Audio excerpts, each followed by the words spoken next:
attract top talent while supporting families and children. Paid parental leave will be effective May 14, 2022. So that's May 14th. It goes into effect if the employee meets eligibility. Currently, employees must rely on saved vacation time or unpaid leave after the birth or adoption of a child. The new policy covers any full-time employees.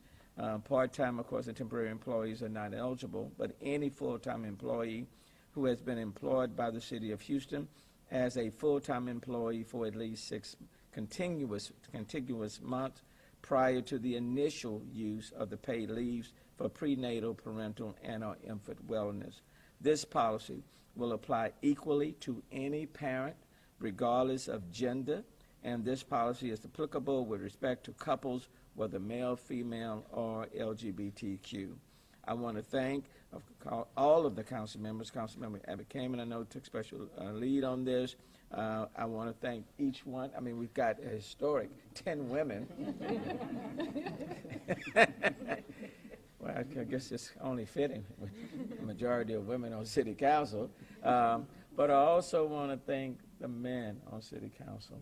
I want to thank them. Mayor Pro Tem Dave Martin, thank you for your lead. All of the men, because quite frankly, we recognize that all of our employees, male and female, can certainly benefit from what we did today. There have been so many involved in making this happen. I certainly want to thank, we started the Women's Commission. That was pushed and brought into existence because of Councilmember Abbott Kamen. So let me thank you for your lead. And then, of course, Ms. Murfish, let me thank you, and all of the women on the commission themselves. There have been so many involved. I do want to give special thanks to my own Chief of Staff, Marvelette Hunter, because she's the one who said, Mayor, we need to do this. We haven't done it. We need to do this. And this would just be a major initiative for our employees. And I want to give special thanks to Jane Cheeks and HR. Thanks, Jane. This will go down as one of your legacy items, so thank you very much. Since 2019 and under our direction, Human Resources, Finance, Administration, and Regulatory Affairs, Tandra Emo, I have to mention her as the Director of Finance, who had baby not too long ago. Tandra worked up until the day that her baby was delivered. And, of course, I want to thank Toro Michelle, the quiet one, over there, and legal for their work on this policy. They reviewed other municipalities, public sector, and private policies, including our local competitor for talent, Harris County. And based on their review and the financial analysis, the ordinance was proposed to the current administration for consideration. And on a personal note, and as a father, I fully understand the importance of bonding with a newborn child. And then I've been touched by the many stories of our own city employees. I think they were the most persuasive of all on why we need to be doing this. So on that note, let me first yield to Beth Murfish as the Director of the Women's Commission. Beth.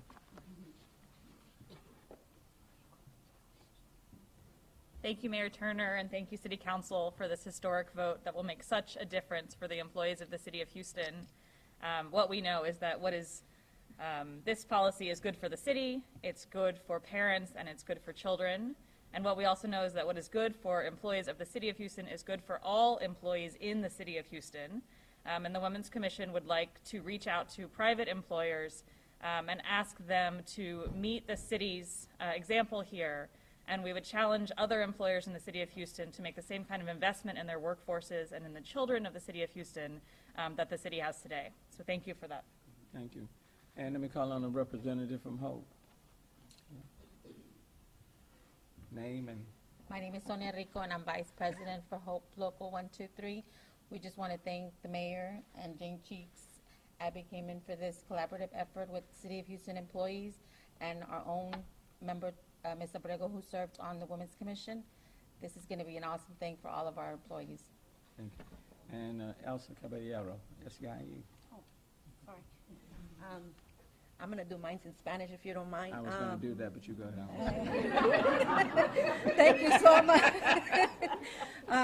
primero quiero darle las gracias a la Comisión de Mujeres, a la consejera Abby Kamen, a alcalde de Houston, por esta iniciativa para ayudarle a las madres y a los padres de pasar más tiempo en su casa con sus niños. Es necesario hacer este tipo de órdenes ejecutivas porque este es el liderazgo que nos ha demostrado el alcalde.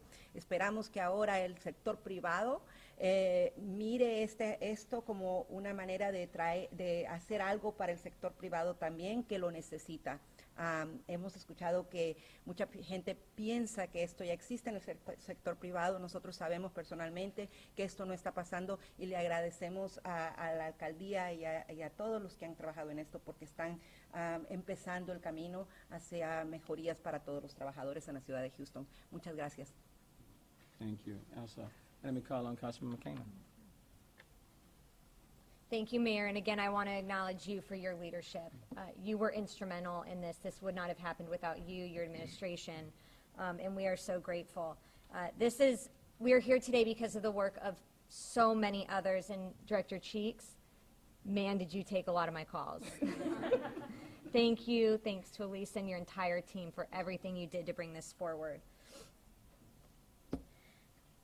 I think what today means is that we can be pregnant, we can be moms, and we can do anything. And we have rights and needs, and we should not be afraid to seek accommodation. There's a stigma that for far too long has been accepted, and we don't talk enough about what the struggles are when we are pregnant and even postpartum. And every single woman up here knows what I am talking about right now. And also to the fathers who have wished that they could help shoulder some of that burden but didn't have access to a plan like this. So again, as the mayor said, this is for everybody. We say we have to talk about it, so I'll just share really quickly. I had debilitating morning sickness, and following birth, I had severe postpartum depression. But it was the stories that I heard in speaking to other employees that came forward to share their own stories that inspired us. And there's so much that has gone into today. Councilmember Cisneros, thank you for being that constant voice for years and years on this, to every single person, to the grandfathers who are fighting for their grandchildren, fathers who have raised single, independent women of their own. I just want to make sure I don't leave anyone out in my gratitude and thanks. Director Emo, Chief Hunter, the legal department, especially the Deidres, as I like to call them, the Women's Commission for keeping this at the forefront and keeping this going, and to all of our labor advocates. Every single city employee serves Houston with dedication and commitment to public service. And today, a unanimous vote sealed the deal to make sure that every single person knows that they matter and their families matter. With that, I'll yield. Thank you, Mayor. Thank you. Mayor Pro Tem Dave Martin. Yes, sir. Let's get him I promise I won't make another gag.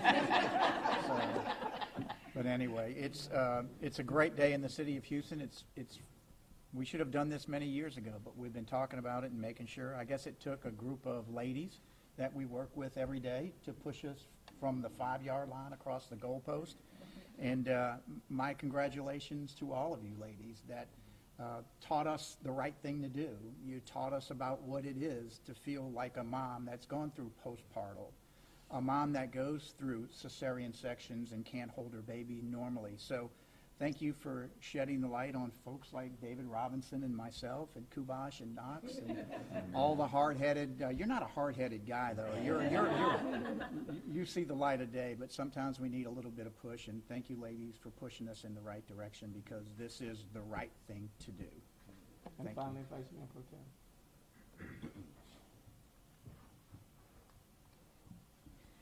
Thank you, Mayor. This is exciting, and I would be remiss if I didn't say this is yet another reason women should be in all spaces where decisions are being made. I said it in our committee meeting and earlier today, but when we take care of our employees will work alongside all of us to make sure we are taking care of Houstonians. So congratulations to everyone who will benefit from this great policy, and we look forward to doing more for our employees and everyone here in the city of Houston. Thank you. And then Jane, I'm going to give you the last word.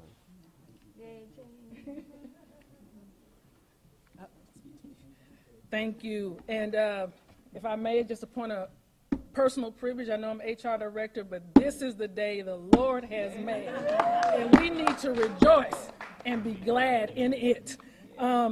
First, this is the happiest. Nobody knows how I feel right now. I am a 22-year employee of the city of Houston, and I know firsthand what this means to our employees. I want to tell you that. I know firsthand. Mayor, thank you for your faith in me and my team. We accomplished a lot with a lot of people. And I can't say, Councilmember Kamen, that everyone, I just want to say thank you because I don't want to miss anyone. But there are some people I really have to thank, the people who were up here with me late at night. I want to thank Elisa Franklin Brooks, my chief of staff. I want to thank Deidre Sullivan, Deidre Penny. Legal was there with us all the way. And I have to thank my colleagues because we got this done, but we still have some things we need to do. So Director Emo, Director Kent, Director Paez, we have to get this done. Our AP, which we're going to call PPI, parental, prenatal, infant wellness, is going to be active on May 14th. We'll be ready. We know we're going to get applications right away. We are prepared, and I just want to say thank you.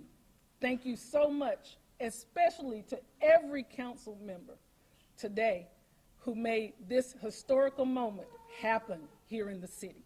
Thank you so much. And let me just say, let me strongly encourage Houston First and our other city components to immediately do the same, so that they're all consistent. That they're all consistent with the city policy, and we're all on the same page for all of our employees. Having said that, we'll pause, and they can. Any questions to any of these persons? Yes, sir. Mayor, to you, Elsa Caballero mentioned, and you understood perfectly, do you think this will have a ripple effect on the private sector? Yeah, do you want me to respond in English or in Spanish? You know, in Spanish the answer is sí, and in English is yes.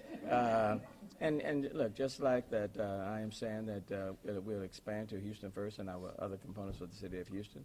Quite frankly, it just should be expanded to the private sector as well. It's just good for city employees. It's good for employees, period, whether you're in the public sector, the private sector, or nonprofits. So my answer is yes. I hope it will. Good question. Man, you talked a lot about the need, and many people up here have about to retain and attract the best employees with a policy like this. Can you just share maybe a story or two about just how difficult it's been to do that without this kind of a policy?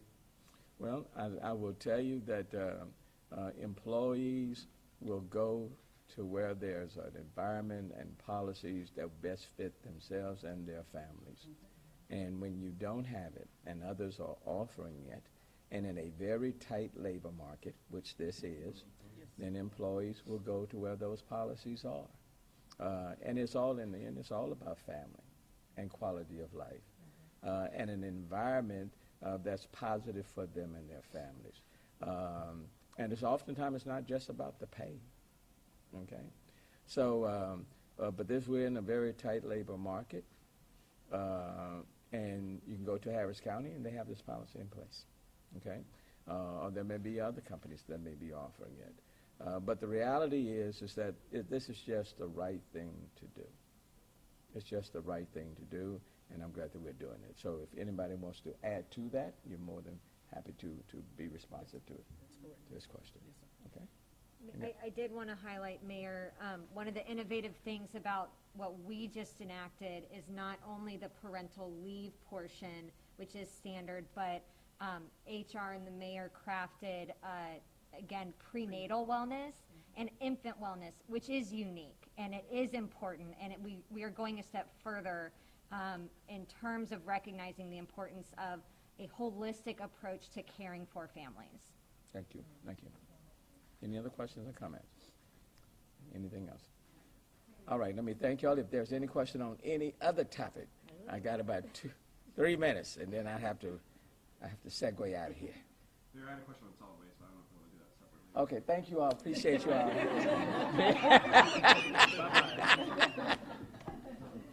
You're on that one. Yeah, thank you. Let you take that. Thank you.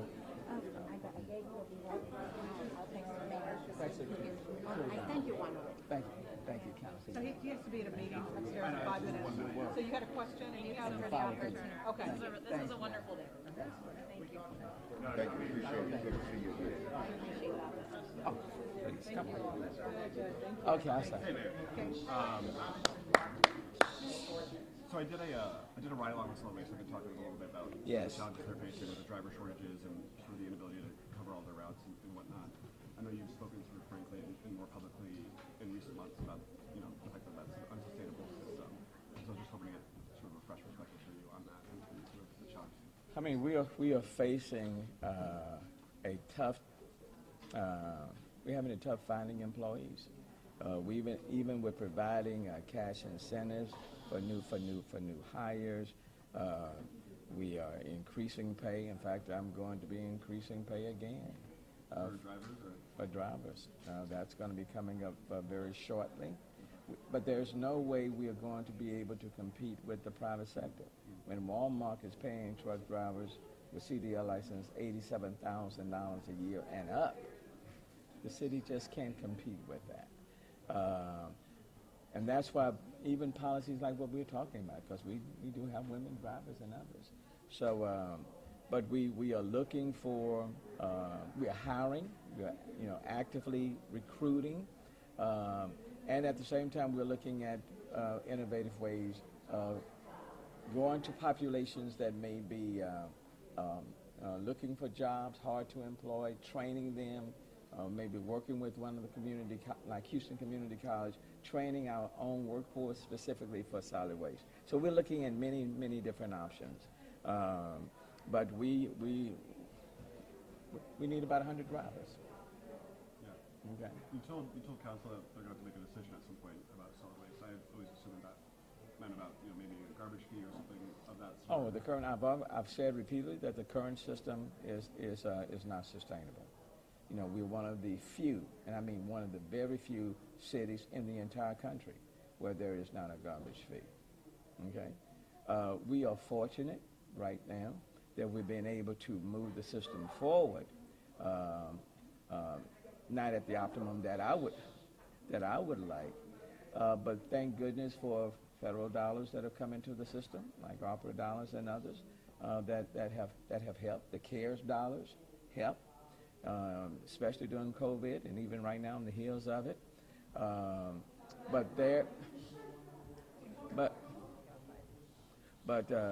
But from a financial point of view, okay, the system is not sustainable without an added revenue source.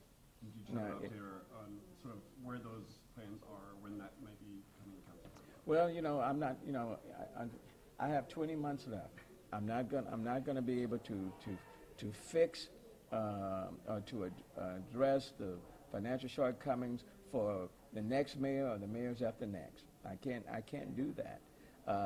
But I've sounded the alarm for the next mayor and mayor after that the current system is not sustainable. Now, we'll be able to continue to function, and we're continuing to offer cash incentives and provide added pay. But even with that, we're in a very competitive marketplace, okay? We're going to constantly need to upgrade our equipment and technology. I just talked with Gary Glasgow of Fleet about making sure that we're bringing in equipment for solid waste so that we don't fall behind like we did when I first came into office. So we're going to continue to do that. Those are things that we're going to be able to do for the next 20 months. But if the question is whether or not I'm going to bring some proposal that will assist, for the next mayor and the next mayor after that, I can't say that that's going to happen. I don't necessarily rule it out. But this is a relay race, and I'll carry it to the end of December of 2023, and then the next mayor will have to come in and go from there. But I don't rule it out. Let me put it that way, because I'm not one that like things that are incomplete. So we should see. 11:29. He's got one more question if you have time. Oh, sorry. The vote on the cameras that didn't happen today was tagged. You want to talk about maybe an apartment's part of that? Just your reaction to how things went today and kind of what you see in the future. Yeah, no, this is a positive conversation. The vote will come up next week, and I suspect that it will pass with the ordinance in its current form. Now, whether or not, let's say down the stretch, there will be another ordinance that might add some additional units to it, developments to it, businesses to it. That certainly may happen. Listening to the feedback, but I think most people believe that what we have put forth is good, and is a good first step. And then I'll visit with HPD and some others to see whether or not we need to go to the second step. But this one was based on the numbers that we have compiled. And working with HPD, I will give a lot of credit to Vice Mayor Pro Tem Castor Tatum, who's already done a lot of work. All right, thank you all. Thank you. Thank you. Appreciate it. Thanks.